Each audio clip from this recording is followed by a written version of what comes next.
My name's Cole, and up until not long ago, I thought my life made sense. It wasn't perfect, but it was mine, ours. 7 years with Harper, a quiet life on the edge of a small Kentucky town. We had our routines: Sunday morning coffee runs, movie nights every other Thursday, pancakes on the first Saturday of the month because that's when she said they tasted luckiest. We lived in this 2-story colonial with chipped paint on the porch railings and a patchy lawn I kept promising to fix. The neighbors were quiet, the kind of people who waved but didn't pry. It was simple, predictable, and I guess in hindsight that predictability blinded me. I mistook it for security. The cracks were small at first, barely noticeable.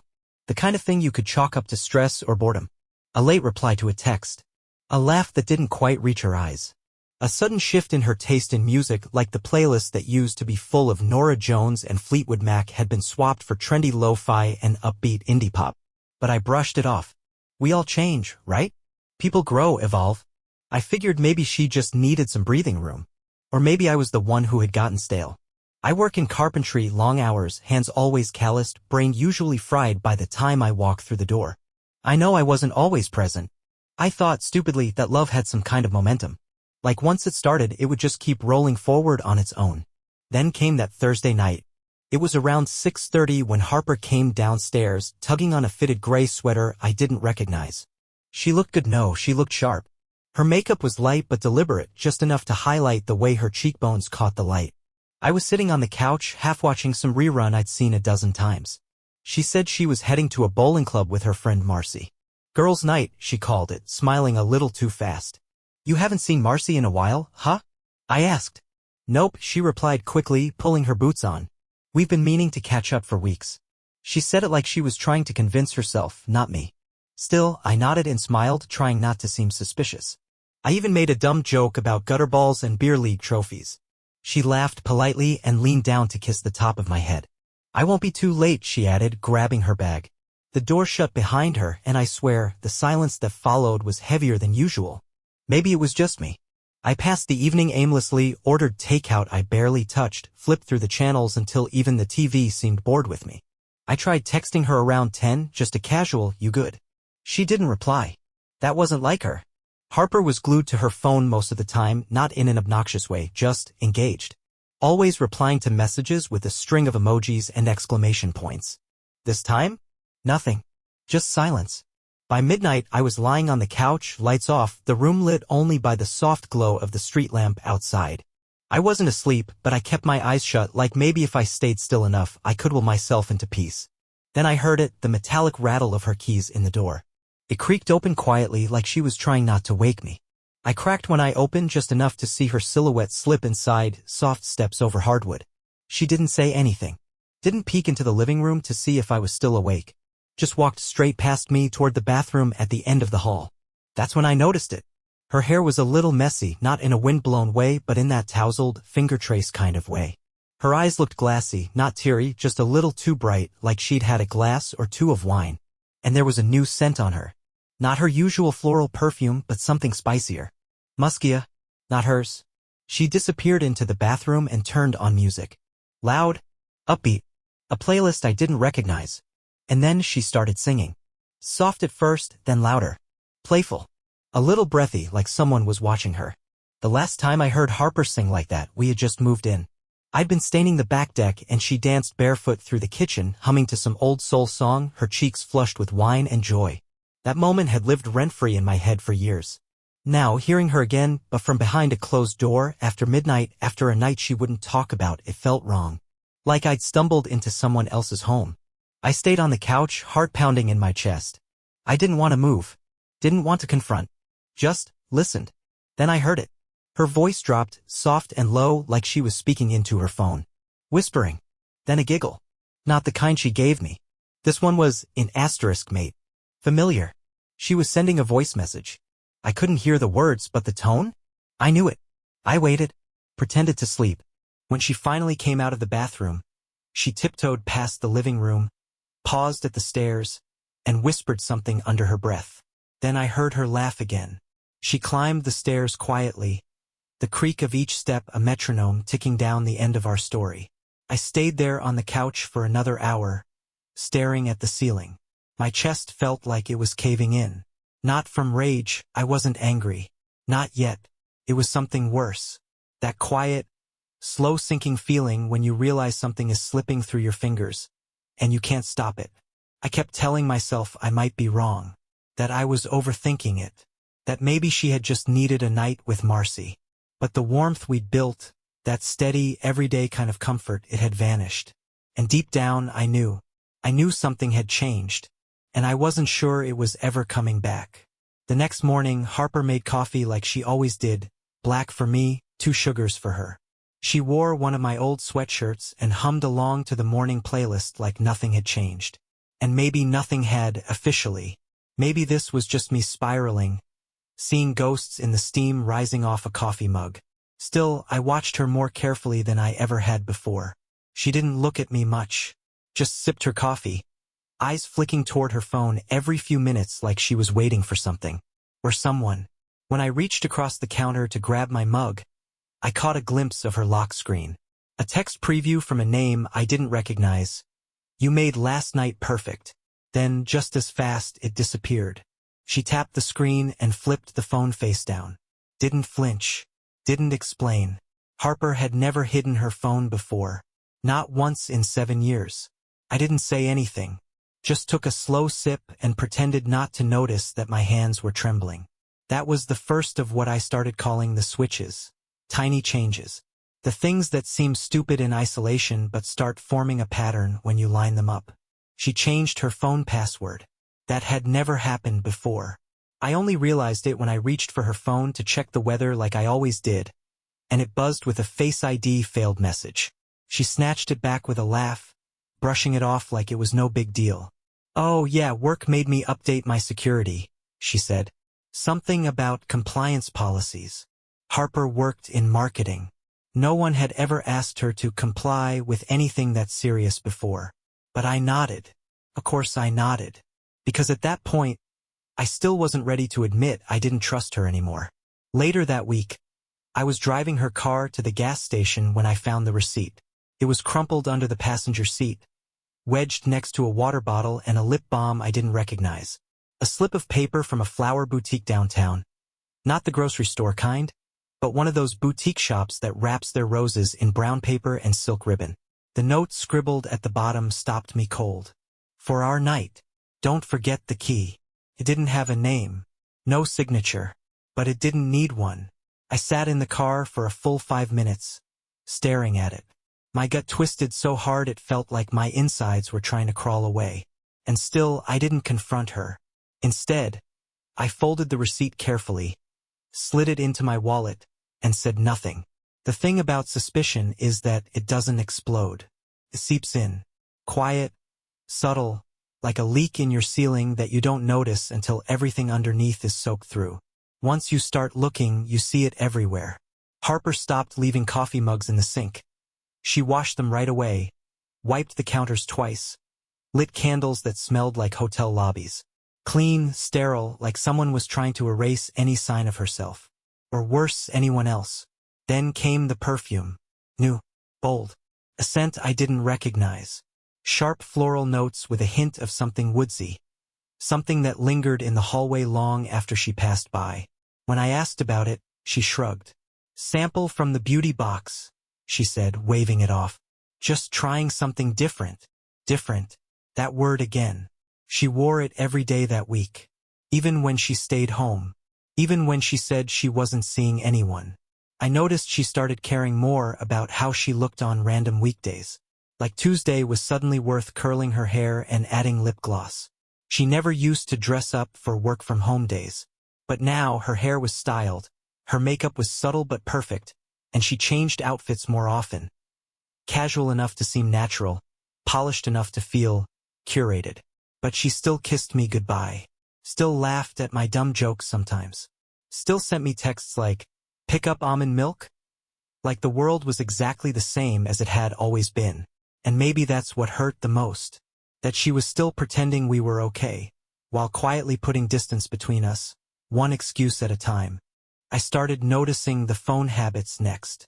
How conversations ended the moment I entered the room. How she'd tilt the screen away when I walked past. Once, I saw her smiling at her screen. Not a polite smile, not a work email smile. A real one. The kind I hadn't seen in months. When I asked who it was, she paused. "Oh, just Marcy," she said. "She sent me a meme." I nodded. I knew it wasn't Marcy. One night, I stayed up late after Harper went to bed. I needed space, I told myself. But truthfully, I needed to feel like I still had control over something. I cleaned the kitchen obsessively, rearranged a drawer that didn't need it, then grabbed her car keys and sat in the driveway like some sad movie cliché. I opened the glove box, half expecting to find nothing, hoping for it. But tucked between the car manual and some old gum wrappers was a parking stub from a hotel I'd never heard of.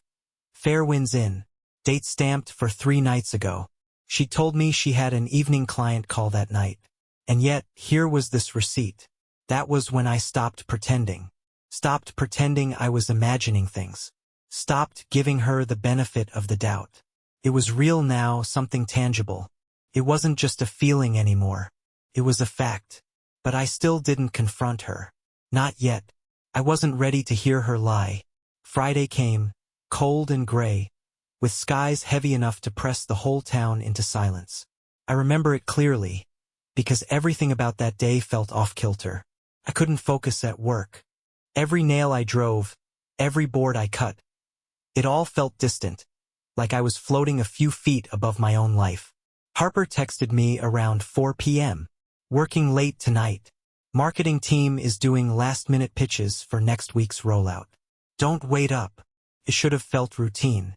In our world, working late wasn't uncommon. But now it was a phrase loaded with weight. I stared at the message, thumb hovering above the screen, unsure how to reply. "Got it. Good luck." That's all I wrote. But even those words tasted wrong. I got home around 6 and tossed my keys on the counter. The house was too quiet. The kind of quiet that isn't peaceful but hollow. The hum of the fridge, the soft tick of the clock, they only made the emptiness louder. I reheated leftover chili, ate half of it standing over the sink, then sat on the couch with the lights off and the TV on mute. At some point, I wandered upstairs. I wasn't sure why, just following instinct, I guess. Maybe I wanted to see if anything felt normal. But the bedroom was pristine. Too pristine. Bed made perfectly. A single candle burning on her nightstand. Her laptop was sitting there, slightly open, screen still glowing. That's when I saw it. Her email. She'd left it open. I didn't mean to look. Truly. I didn't come into the room planning to snoop. But when your whole life feels like it's tilting sideways, you start grabbing at anything you can to steady yourself. Even if it means crossing a line. The subject line stopped me cold. Booking confirmation. Fairwinds Inn deluxe room, 1 king bed. There was a PDF attached. Just 1 page. My heart dropped into my stomach. I sat down slowly, pulse ringing in my ears. The room felt like it had shrunk to the size of a closet. I opened the file. There it was, clear as daylight. A reservation under her name. Check-in listed for Tuesday night. Late checkout, champagne add-on. Notes requested, low lighting, extra pillows. I stared at it so long my eyes went blurry. And then, as if some part of the universe had a cruel sense of timing, her inbox refreshed. A new message appeared. From a sender named Miles.T. Subject line. Still thinking about that night. My blood went cold. I clicked it. Hope you got home okay. I can't stop thinking about you in that room, Harper. Let's find another excuse soon. Attached to the message was a photo. A selfie. Harper, lying in bed, wearing a soft gray robe, the hotel's logo clearly visible over her collarbone. Next to her, smiling like a man who thought he had nothing to lose, was a guy I'd never seen before. Mid-30s, maybe, shaved sides, messy dark hair, and a tattoo. A thick, black line wrapping around the side of his neck like barbed wire. The caption at the bottom read, "Our cozy little paradise, even if just for a while." I sat there in silence, everything inside me hollowing out. No shouting, no tears, just numbness. The kind that makes your fingertips cold and your breath come out in short, mechanical bursts. Eventually, I closed the laptop and went downstairs. I got in my truck and drove to the supermarket, parked under the flickering light near the back of the lot. I bought an envelope and a cheap black frame. Didn't even flinch when the cashier asked if I wanted a bag. No, I said. Won't need one. Back home, I printed the photo. Took my time centering it in the frame. It didn't deserve care, but I gave it some anyway. Maybe I just needed something to focus on, something to do with my hands while my brain caught up to what my heart already knew. I slipped the hotel receipt behind the photo, added a single note written in black Sharpie on the back of a utility bill. You ruined everything.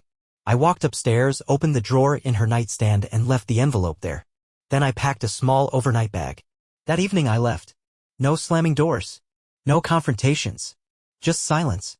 When Harper came home the next morning, she called me twice. Sent 3 messages. The last one just said, "I saw the envelope. Please, Cole? Can we talk?" But I didn't respond. Not right away. She'd already said enough, just not out loud. 2 days passed before I set foot in the house again. Not because I forgave her. Not even close. I just needed to see it. To see her. Not as the woman I'd loved, but as the person who chose to burn it all down. There's a strange kind of closure in that, in watching the storm you tried to pretend wasn't coming finally settle into ruin. It was just past 6 when I pulled into the driveway. The porch light was already on, casting a warm glow over the faded welcome mat. The same one she picked out when we moved in. It said, "This must be the place." A little ironic now. As I stepped inside, I noticed the smell immediately. Cinnamon. Apples. Vanilla candles burning low. She was trying to make it feel like home again, like the version of our life that existed before I found the photo. I walked into the kitchen. The lights were dim. There was a pie cooling on the counter. Apple, homemade, with a lattice crust she used to make on holidays or after we'd had a fight. It was her peace offering, her version of saying, "Let's pretend none of this happened." Harper was there. Waiting. She sat at the table with a mug in her hands, fingers wrapped tight around the ceramic like it was the only thing keeping her grounded. She looked up when she saw me, eyes glassy but dry. "I knew you'd come back," she said. Her voice was soft. "Tired?" I didn't answer right away. Just pulled out a chair and set my tablet down on the table. Opened the audio file I'd been holding on to since that morning. "I called the hotel," I said. Her jaw tightened, but she didn't speak. "I told them I lost a bracelet," I continued. "Said I'd stayed there last Tuesday but forgot my room number. Guy at the front desk was real helpful. Looked everything up for me." I pressed play. The voice on the recording, muffled but clear, came through. "Reservation under Harper West, room 204. Double occupancy. Champagne service and late checkout included. Checked in at 7:48 p.m. Checked out the next morning at 10:51. When the recording ended, I slid the tablet toward her. "You want coffee?" she asked suddenly, eyes down. That broke something in me. Not rage. Just exhaustion. I laughed. A short, humorless sound. The kind you let out when you're too tired to be angry anymore. "You're making coffee like this can still be fixed," I said. "Like we're just having a tough week." She opened her mouth to speak, but I didn't let her. "Let's not do that, Harper. Let's not do that. This isn't what it looks like, or it was just a mistake, routine. I saw the photo. I heard you whispering to him in the bathroom. I read the confirmation email. You're not hiding from this anymore." She sat perfectly still. Shoulders squared. Staring at the table like if she looked up, it would all come crashing down faster. "I wasn't going to tell you," she whispered finally. "Not because I didn't want to. I didn't know how." "That's the thing," I said. "You knew how. You just didn't want to lose what you had with him or what you had with me. So you chose to lie. To pretend. To play both sides and hope I'd never notice." She didn't deny it. Didn't argue. Just sat there and took it. I studied her, the way her eyes looked empty but focused, like she was bracing for impact that never came. I wondered, briefly, if she ever loved me at all. Or if I'd just been a placeholder in a life she never really wanted. "Who is he?" I asked finally. "What's his name?" "Miles," she said. I nodded slowly, letting it sink in. "And how long?" She hesitated. "A beat. 2, 3 months," she admitted. "Since late January." I felt my throat tighten, but I didn't flinch. Just let the silence stretch out until it became unbearable. "You brought him into the same town, Harper. Into our house? Into our life. I would have lived the rest of mine believing you if you just tried a little harder to cover your tracks." She winced at that, but said nothing. "So what now?" I asked, not because I cared what her answer was, but because I needed to hear it. She shook her head. "I don't know. I haven't thought that far ahead." "No," I said quietly. "You never do." I stood up, picked up the tablet, and turned to leave. As I reached the hallway, she called out after me. Cole. I paused but didn't look back. I was scared, she said. Of losing myself. Of waking up one day and realizing I was just fading. I didn't mean to hurt you.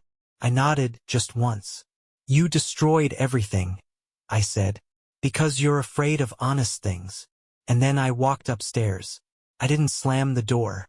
Didn't raise my voice. Didn't look back. Because there's nothing to look back at when someone's already burned down the home you built together. It had been 4 days since I returned to the house.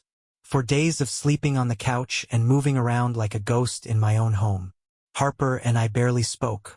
She tried once or twice, asking if I wanted to talk, if I needed anything.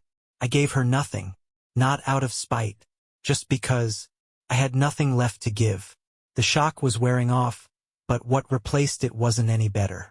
It was a kind of clarity that stung. When the truth finally makes itself comfortable in your mind, it starts rearranging everything. Memories, assumptions, even your sense of self. That's the state I was in when the message came through.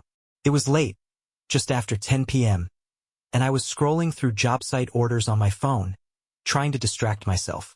The message was from an unknown number. No name, just a simple text. I'm sorry you had to find out like that. If you want to talk, I think you deserve to hear it from me. I froze. Another message followed seconds later. It's Miles. I didn't know about you. I just sat there for a while, phone in hand, unsure what I was supposed to feel. Rage? Curiosity? Weirdly enough, I felt neither. Just an overwhelming fatigue. Like part of me already knew this was coming. I stared at the screen a long while before typing out a reply. Where? We met the next day at a coffee shop near the edge of town. One of those half-empty places with cracked booths and stale cinnamon rolls. I picked it on purpose. Neutral territory. Quiet. No distractions. When I walked in, he was already there. Corner seat. Hoodie pulled tight. Hands wrapped around a steaming cup like he needed the heat to stay grounded. He looked up when he saw me, and I was surprised by how normal he looked. Early 30s, just like in the photo. A little thinner in person. Same neck tattoo, now half hidden by his collar. He stood when I approached. Cole? He asked, voice low. I nodded and sat down. No handshake. No small talk. Miles sat too, adjusting awkwardly in his seat like the chair didn't quite fit him. He looked nervous. Not the squirmy, guilty kind of nervous, but the kind you get when you realize you're the bad guy in someone else's story. I'm not gonna waste your time, he said, eyes darting to the table. I didn't know Harper was with someone. Not really. She told me you were divorced, that you two still lived together for financial reasons. I said nothing, just watched him. She said it was complicated. He added, voice quieter now, that you were more like roommates. I swear, I wouldn't have touched any of it if I knew what was actually going on. He took a shaky breath, like he'd been waiting to say all this for weeks. When I found out, I was already in too deep, he said. But when she ghosted me for 2 days after you found the picture, I figured something wasn't right. That's when I looked you up. I blinked. You looked me up? Yeah, he said. She mentioned your full name once. I Googled it. Found your company's website. There was a team photo, I recognized her in it. Saw your name under owner. That's when it hit me. He reached into his coat and pulled out his phone. I'm not showing you this to make things worse. I just figured. You deserve to know what kind of story she's been telling. He pulled up a screenshot *T. A message from Harper. I'm going to see him tonight. Don't text. He's still in the house. I'll call you when it's safe. Another screenshot *T followed. It's just logistics, Miles. I don't love him. He barely looks at me anymore. This thing between us. It's real. I stared at the screen for a long time. She made it sound like you were a ghost, he said, shaking his head. Like you were just this shadow in the background she had to tolerate. But the more I looked into it, man, I realized I'd been used. She wasn't just lying to you. She was lying to both of us. I leaned back in my seat, everything sinking in all over again. Harper hadn't just been unfaithful. She had been crafting a version of me to fit her narrative. editing our life like it was some side story in a romantic drama where she got to play the misunderstood lead. She's really good at sounding honest, I said quietly. Miles nodded. Too good. We sat there in silence after that. Two strangers connected only by the same lie. Both of us used. Both of us ashamed for different reasons. I'm sorry, man, he said, standing up. For whatever it's worth, I ended it. That night after the photo thing, I blocked her. It didn't sit right anymore. I didn't reply, just nodded once and watched him walk out. After he left, I stayed in the booth another hour. The coffee had gone cold. The lights overhead buzzed softly. Outside, it had started to rain, soft and steady, like it had nowhere else to be. That night, I didn't go home right away. I sat in my truck at the edge of town, parked outside the gas station I used to stop at before early job sites. I bought a coffee. Black, burnt, cheap. I drank it anyway, and somewhere between that first bitter sip and the second, something clicked. This wasn't just about betrayal. It wasn't even about Harper and Miles anymore. It was about how long I'd been made to feel like a background character in my own life. Like I was just there. A name on a mortgage. A man in photos she no longer looked at.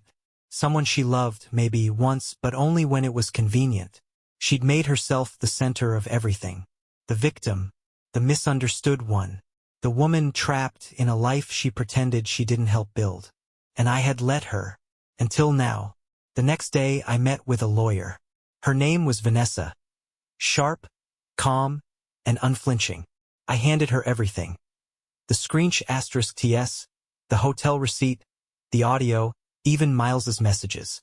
She looked through it all in silence, then asked, "Did you gather all this intentionally?" "No," I said. "I just stopped deleting once it hurt too much to keep inside."